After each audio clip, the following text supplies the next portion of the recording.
With over 30 million miles driven per year, in all types of weather, rain, snow, ice, sometimes over dangerous mountainous terrain, and frequently traveling on unmarked and unpaved roads, vehicle accidents surely pose the greatest risk to the safety of Baker Atlas employees.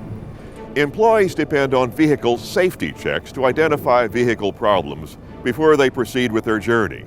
But as you will learn in this story, sometimes these checks don't uncover those hidden dangers that can change your entire life.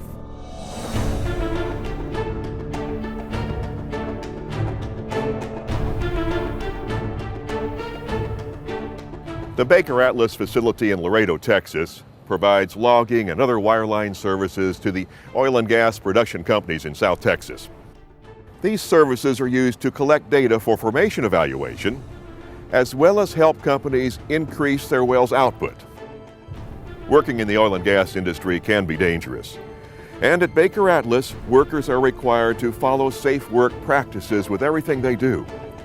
They're also expected to take these practices off the job and to make them part of their personal lives as well. At Baker Atlas, safety is part of the culture.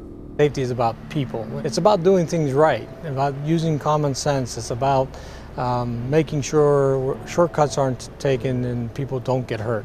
And that at the end of the day, they go home in the same condition that they came to work in. And people don't realize that this equipment can't stop on a dime.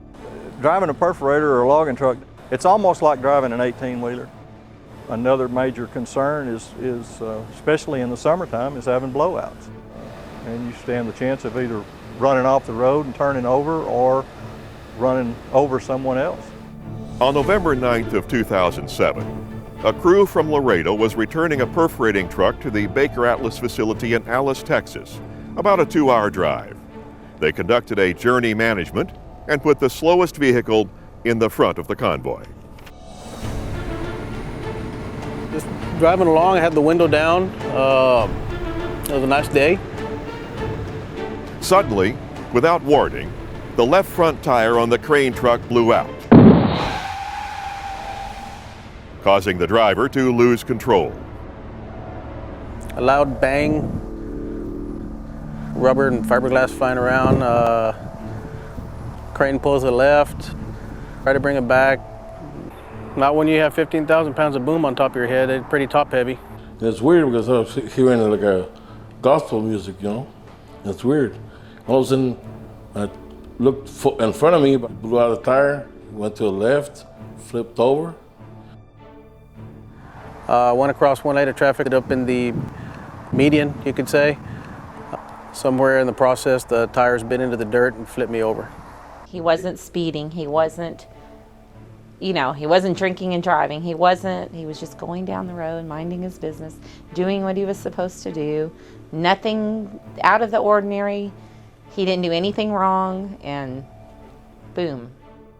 They said they were right behind him, and they saw it going across the road. All they saw was like this huge cloud of dust. They couldn't see anything. I mean, it was just dust. They couldn't even see the vehicle. The truck rolled over onto its passenger side and into the median. It slid approximately 50 feet, hitting a tree, which caused the rear end to flip into the air. I was horrified. I mean, when you saw it, it was like, how could anybody live through that, When that crane hit the big tree, it flipped it over. And it was pretty scary when we saw it. James spent 2 days in the hospital before he was able to return home.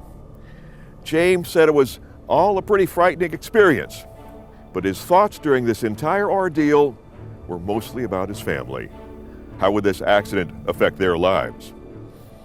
After about 2 months of recovery, James was able to return to work. However, he did not drive a truck. The fear was still too great. As witnessed by his friend, Rene Garza, when James saw the crane later. He was shaking and everything. He's looking at the crane in over in Alice. For the first time he saw it after the wreck. Tragic accidents like this happen every day. And we know it could have been worse. Just ask James Smith what would have happened if he hadn't been wearing a seatbelt. we wouldn't be talking right now. And the seatbelt saved my life, that's what it was.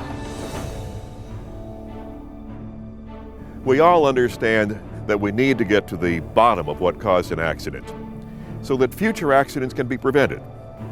In this case, the truck tires weren't adequately inflated, causing the tires to overheat and blow out. Baker Atlas has taken quick action to minimize the risk of this kind of accident happening again.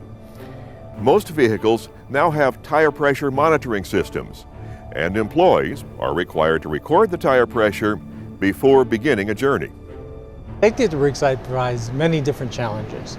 These challenges are dealt with, very successfully, through planning, through education, through follow-up, through audits and assessments saying what we did right, what we did wrong, and a continuing effort to continuously improve our performance. Ultimately, the greatest responsibility for preventing accidents and keeping ourselves safe at work and off the job rests with each of us. Technology and procedures help make environments safer, but they're no substitute for common sense and staying aware of the hidden dangers that surround us.